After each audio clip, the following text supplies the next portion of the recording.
தப்பும் போக்கையும் ஒரு சோதனையோடு கூட.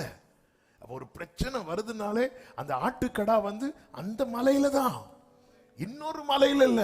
ஆபிரகாமே, நீ இப்படி கீழ்ப்படிஞ்சிட்ட, அதனால நீ அப்படியே இன்னொரு நான் குறிக்கும் மலைகள் ஒன்றில்னா அந்த இடத்துல வேற மலைகளும் இருக்கிறது. இந்த ஆட்டுக்கடாவை இன்னொரு மலையில வச்சிருக்கலாம்.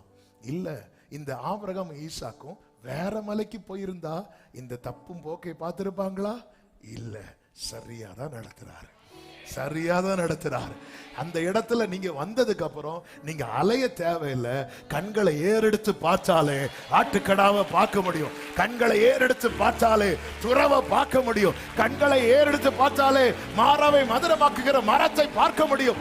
உன் வாழ்க்கையில் அலைச்சல்களுக்கெல்லாம் முற்றுப்புள்ளி. இனி கண்களை ஏறெடுத்து பார்க்கும் காலம், கண்களை ஏறெடுத்து பார்க்கும் காலம். நிச்சயமாய் தப்பு வைப்பான். ஆமேன் சொல்லுங்க பார்க்கலாம். எல்லாரும் எழுந்து நிற்கலாமா? ஹல்லேலூயா.